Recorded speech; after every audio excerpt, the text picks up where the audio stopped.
श्रोते हो, नमस्ते. आपल्या सर्वांना शुभ दिवस. श्रोते हो, जीवनाचा प्रवास करत असताना आपण अनेकदा अनेक गोष्टी मनाशी धरून बसतो. सुखाचा क्षण कमी आणि मानसिक त्रास होणारा जास्त. हे प्रसंग आठवणी ठेवतो. ते सारखे सारखे आठवून दुःखी कष्टी होतो आणि त्यासाठी संबंधित असणाऱ्या व्यक्तींना दोष देत राहतो. खरं तर श्रोते हो, चांगल्या गोष्टी असो किंवा वाईट, फार का डोक्यात ठेवायच्या नाहीत.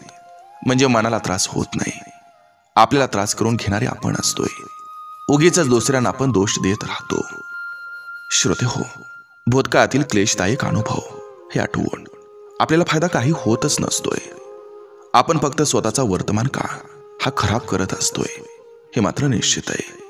म्हणून श्रोते हो, भूतकाळ आठवायचाच असेल तर चांगल्या गोष्टी आठवून वर्तमान काळ आनंदी बनवायचा असतोय आणि भविष्यात असाच आनंद इतरांना देण्याचा प्रयत्न करायचा असतोय.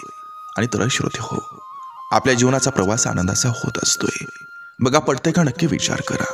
चला, आजही आपल्यासाठी सुंदर विचारांची ही शिदोरी, ही मालिका अशीच पुढे घेऊन आलोय. चला, करूया सुरुवात सुंदर विचारांना, सुंदर सुविचारांना.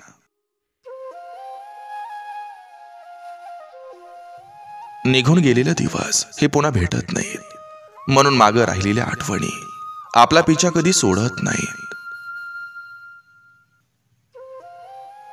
माणसाची ओळख स्वभावातून असावी, नावातून नाही. एखाद्याला हसवण्याची जिद्द असावी, दुःख देण्याची नाही.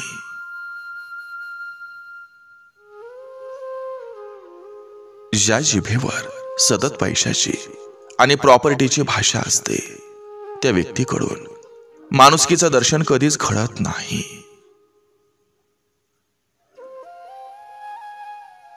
इमानदारीनं कमवणाऱ्या लोकांचे शौक हे भलेही कधी पूर्ण होत नसतील, पण त्यांची झोप मात्र नक्कीच पूर्ण होते.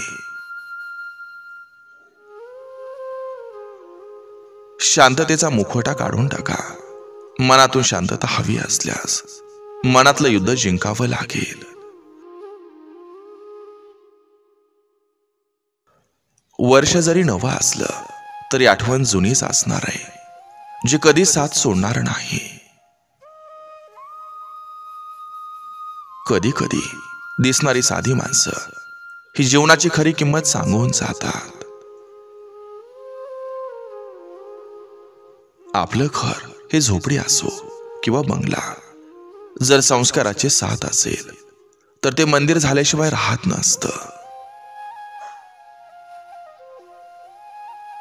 कर्तव्य हाच धर्म आहे, प्रेम म्हणजे ईश्वर आहे, सेवा ही पूजा आहे आणि सत्य हीच भक्ती आहे.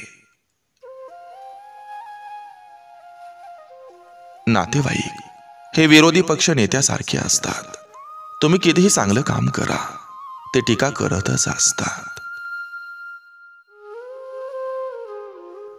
आयुष्याच्या शर्यतीत प्रत्येकाला जिंकावं वाटतं, हे स्वाभाविक आहे. मात्र परिस्थितीकडे बघून थांबावं लागतं. कारण जी परिस्थिती शिकवते ते कुठलंच विद्यापीठ शिकवू शकत नाही.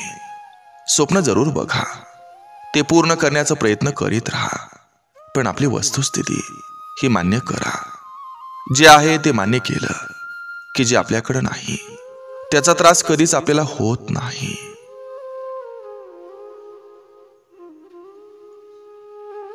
प्रेम हे प्रत्येक वयात तरुण राहतं.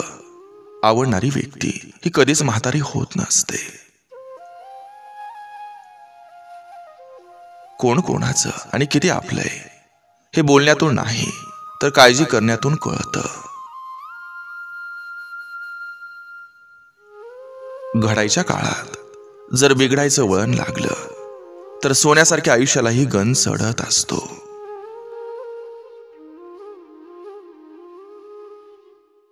सहन करणारी माणसं हे दुःख कोणालाही सांगत नाहीत. त्यामुळे त्यांचं मन आणि शरीर हे सारखं आजारी पडतं. सत्याचा शोध घ्यावा लागतो. अफवा तर घर बसल्या तुमच्यापर्यंत पोहोचत असतात. गरजेपुरते हाक देणाऱ्या लोकांपासून नेहमी सावध राहा. कारण गरज संपली की त्यांची बोलण्याची पद्धत सुद्धा बदलते.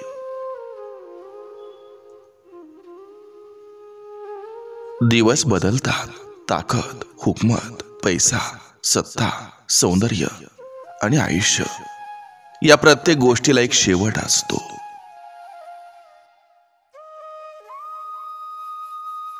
पिलानी भरारी घेतली की जग त्यांच्या संस्कारांचं कौतुक करतं. तेव्हा आई बापांचा ऊर अभिमानानं भरून येतो. ध्येय एवढ्या शांततेत गाठायचं की बघणारे बघतच राहिले पाहिजेत.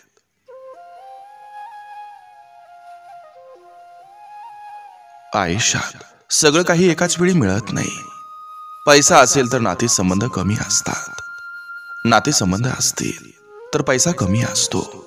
दोन्ही असतील तर आरोग्य कमी होतं आणि तिन्ही असतील तर आयुष्य कमी होतं.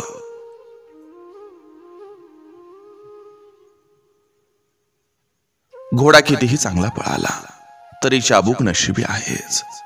झाडाने किती गोड फळं दिली तरी दगड नशिबी आहेच.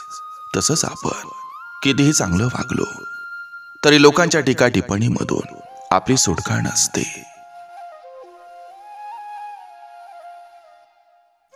कोणाची कितीही मोठी चूक असली तरी ती आयुष्यापेक्षा आणि नात्यापेक्षा मोठी नसते. गरजेपेक्षा जास्त महत्त्व दिलं की आपलं महत्त्व कमी होतं. महत्त्वाच्या कामातून महत्त्वाच्या व्यक्तीला वेळ देणं म्हणजे प्रेम. मन दुखावल्यावर दाखवलेलं प्रेम आणि दुर्लक्ष केल्यावर दिलेलं महत्त्व याचा काहीच उपयोग होत नाही.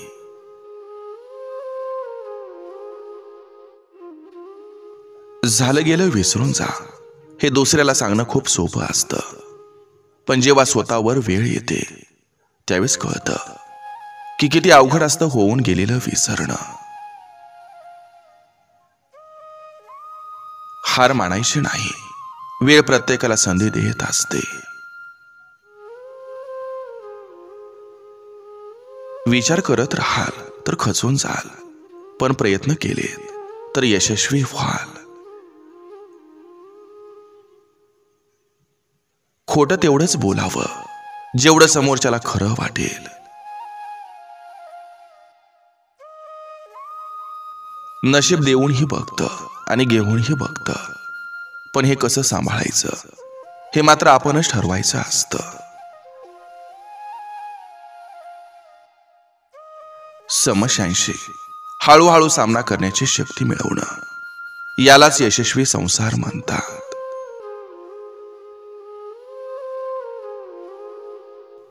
प्रत्येक गोष्ट ही चांगल्यासाठीच घडते. फक्त कधी ती आपल्यासाठी चांगली असते तर कधी इतरांसाठी.